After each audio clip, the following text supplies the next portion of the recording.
r/ask Reddit. What common misunderstanding annoys you to no end? A disagreement is not the same as an argument. It's normal in friendships and even healthy. My not agreeing with you does not make me confrontational. I completely and furiously disagree. How dare you? When NASA says that they had to Photoshop an image together, it doesn't mean it was faked, but multiple images were stitched together. Also, sometimes they colorize it. Chromatic sedition, the worst form of heresy. If you're in the X% tax bracket, your entire income is taxed at that rate. Yes, this. I wouldn't want a raise because then I would be in a higher tax bracket and I would end up bringing home less. No, not how that works. Also, I don't mind giving to this charity because it's 100% tax deductible. This does not mean you get it back on a return. It simply means the government considers it money you never earned in the first place and will lower your overall taxes by a small amount. Edit. Thank you for all the additional comments, examples, special circumstances. Yay for educational posts. I have no background in finance. Materials engineer. Just a curious person who tries to educate myself wherever possible. I learned a bunch from many posts here. Edit 2. My comment is based on the US system. All of the comments about cases of people ending up with less by earning more because they lose government benefits like welfare, food stamps, aid with medical really saddens me. I am going to learn more about this. Can't do more unless I know more. Thanks. I don't mind giving to this charity because it's 100% tax deductible SHHHHH. I think a lot of charities depend on this misunderstanding. General fear of chemicals. Just because you can't pronounce an ingredient, it doesn't mean it's dangerous. Dihydrogen monoxide. I filter this out of my tap water. Type 1 diabetes is an autoimmune disease. Has nothing to do with my body weight. And yes, I am allowed to have piece of my own damn birthday cake. Karen. I hate when I'm about to eat something sweet and someone asks me, you're diabetic. Can you eat that? Well, you're seeing me eat it. So either yes I can, or no, I've been avoiding all sugar for the past 20 years and today decided duck it. I'm gonna have a piece of cake and die. My BF is diabetic. It's funny when people will freak out over him eating a tiny bite of chocolate, but then can watch him eat an entire plate of pasta without batting an eye. That life expectancy in the olden times meant people usually died at that age, and you were old aged if you lived into your 30s. No, it was totally not unusual to live into your 60s, 70s, or even 80 plus throughout history. The life expectancy stat being like 30 is because a lot of people died in infancy and childhood, and that brings the average lifespan way down. If you made it into your teens, you had a decent enough chance of living many decades. People did not look at 42-year-olds in the year 1500 and think OMG so ancient. As an actuary, I've always loved this little tidbit. I forget the exact year, but I remember reading that at some point in the medieval era the life expectancy of someone who made it to 30 was around 60. I have heard historians say that if you made it to 21 in medieval England you'd probably make it to 60. On Facebook or Instagram people will confuse breathe and breath and I don't understand how it happens. Ugh and lose and loose. How is ugh at all similar to lose and loose? Independent events and probability. If I flip a coin 9 times and get 9 heads, I am not more likely to get tails the next time. Edit. This assumes that it is a fair coin. Same with gambling on a roulette wheel, though your odds aren't 50/50 on black and red like some people think, because of the 0 and 00. For people who haven't seen a roulette wheel, 0 and 00 are green, and they aren't odd or even, and aren't grouped with any of the number sets, so it throws off the odds. People who think all words that end with S also need an apostrophe. When the Boston Red Sox were playing in the World Series, someone in my office had a note written on a whiteboard outside her office that read "Go Soxes." Go Soxes what? That is officially the worst apostrophe S duck up I have ever seen. It's so bad I almost feel like it must have been a joke. Separation of church and state doesn't oppress you, it protects you. Dumbus. Also, on a govt kick, freedom of speech protects you from being prosecuted, arrested, jailed by the government for your words. It doesn't protect you from getting fired for violating the morality clause of the employment contract that you signed. If a teacher says racist shit on the internet that makes the school look bad, the school has every right to fire that teacher. The teacher gave them that right when they signed the paperwork that outlined this. Read the terms and conditions or work somewhere else. Edit. Okay. Freedom of speech is a general idea that you shouldn't be censored and you should be able to voice your opinions freely. The First Amendment protects you from legal action, either where the above teacher is getting fired for their Facebook post, as they would for any other policy violation like sleeping with their boss, or not following dress code. There are plenty of legal things you can do inside and outside of work that are still listed in the handbook as fireable offenses, even though they are well within your rights as a citizen of your country. If you don't like the rules, don't work there. Also, that's not the same as firing someone for being black or gay. Really, dude, that's specifically against the law. And it's a good thing for religious people, since it means neither the government nor anyone else can dictate or criminalize their beliefs. It's not would have but would have, comma, as well as could and should, close bracket. Met, I could care less. Kidding. Even knowing that you're joking, this phrase makes my blood boil. The idea that disagreeing with someone's free speech is the same as suppressing their free speech. I've never encountered this, but I've encountered plenty of people who think that any negative consequence to them saying something is against the Constitution. Venomous and poisonous are not the same. For clarity, at least in biology, poisonous is defined as a toxic substance used in defense, whereas venomous is generally usable as an attack strategy. Venom also has a penchant for being much more deadly.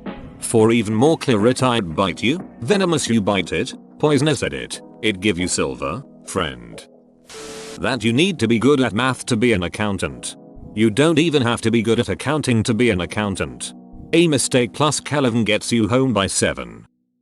Astronauts don't float in space because there's no gravity. They float because they're in orbit, which is essentially a calculated free fall, constantly avoiding the Earth's surface because of their tangential, sideways, velocity. The ISS is close enough to Earth that the gravity is still about 90% as strong as on the surface. If the ISS were to stop moving and hover at its current altitude, all the astronauts would fall to the floor.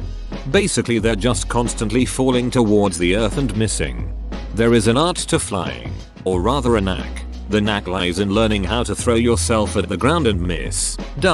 Clearly, it is this second part, the missing, that presents the difficulties. Archaeologists don't dig up dinosaurs. That's paleontologists. As an archaeologist, thank you.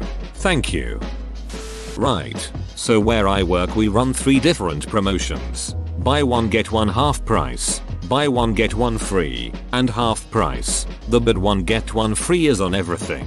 The other 2 are only on selected items, maybe 15% of products, but they're generally the most popular products. Reddit, I cannot tell you the number of times I have had to explain to another adult that buy one get one free is not better or cheaper than getting one for half price. It happens multiple times a day. A typical interaction goes like this. Customer, hey, how much is this thing? Me, it's $4.99. Half price, usual price is $9.99. Customer, ah man, so it's not buy one get one free? Me, well no. But if you think about it, it's pretty much the same thing.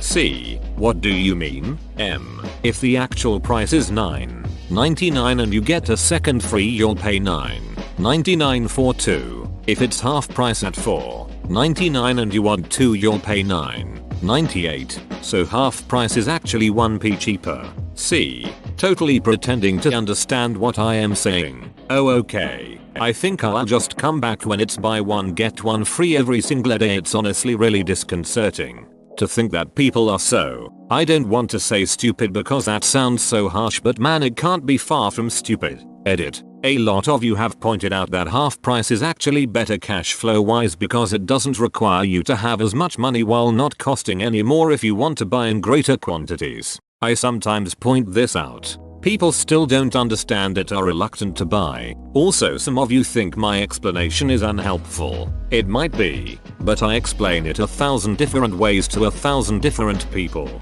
It's not to do with my explanation. It's a company-wide problem. The company makes way less money, has fewer overall transactions and less footfall when it's half price, even though it offers customers the greater saving and is usually on the same or at least very similar products. I tried to explain to a customer who got a free item for buying 2 other items in a large transaction that she was getting it for free, and it didn't matter if it was $6 or $9 when we started because it was now free. Open bracket. The promotion allowed for mix and match. Saying that $3 difference is a lot. Except it wasn't because the item was free now. She made me take it off, even though it was free. Her total didn't change. This wasn't a quality thing either. She wanted this toy, and unless she was planning on reselling the toy, there's no point in getting your money's worth when the item is both free and a gift for someone else who you wouldn't tell the price to. It was like she couldn't understand the item was free, like she was still paying for it even though I showed her the 000 on the screen for the item. So she was still somehow losing $3 on a free item. It's a gift. There's no ducking point in trying to compare lost potential value over $3 ducking anyway. But especially not for a ducking gift you may see one more time in your life before the kid outgrows it. People lose like 30% of their functional brain power when entering a store. I used to work in a grocery store, and items would be advertised as 2 for $4. But if you bought one it was $2. So no savings at all. It's a tactic to get people to buy more, because they see the 2 and are more likely to buy 2 of the item.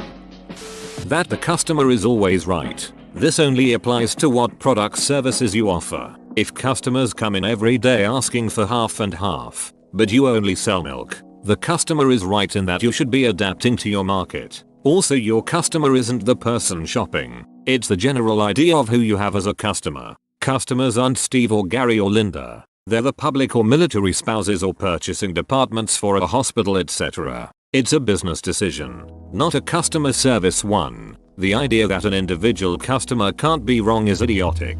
I went to the local grocery store after work to buy a little chocolate cake. They had around 12 little vanilla cakes but no chocolate. I asked the person working there if they have chocolate. No, just vanilla. We always run out of chocolate early in the day. We never sell all these vanilla cakes. We will be marking them down in a few hours. I went to the competitor and they had an equal number of chocolate and vanilla cakes left, but not many of each. And this is my experience with a merchant not understanding that the customer is always right.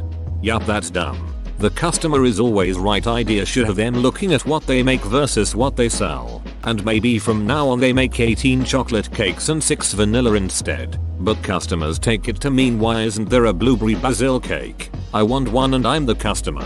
I'm right.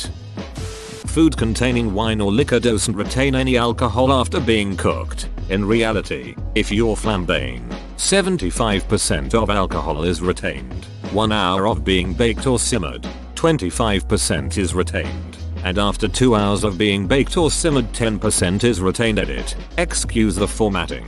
On mobile. It's interesting that restaurants that serve these dishes aren't required to card the customer the way they do with drinks. Since they inherently come with food and tend to not be in quantities with tons of alcohol to being with, it's hard to get drunk off of them. That there's some kind of serious scholarly dispute over whether Shakespeare wrote his plays. No, their ducking isn't. Of all the playwrights and actors of that era, Shakespeare is actually one of the ones we know the most about. The English kept meticulous records for taxes, so it's relatively easy to trace the movements of Shakespeare's company, where they performed, which plays were shown, even how many attended and who acted in which roles. A lot of people don't know this, but many of the characters in Shakespeare's plays were created for specific people in his acting troupe, who would perform those roles every time. Whoever says that he didn't write the plays is a cook or an attention horse trying to stir shit. And yet there have been so many books and even movies about this. I didn't even know there was any controversy about whether or not he wrote his plays.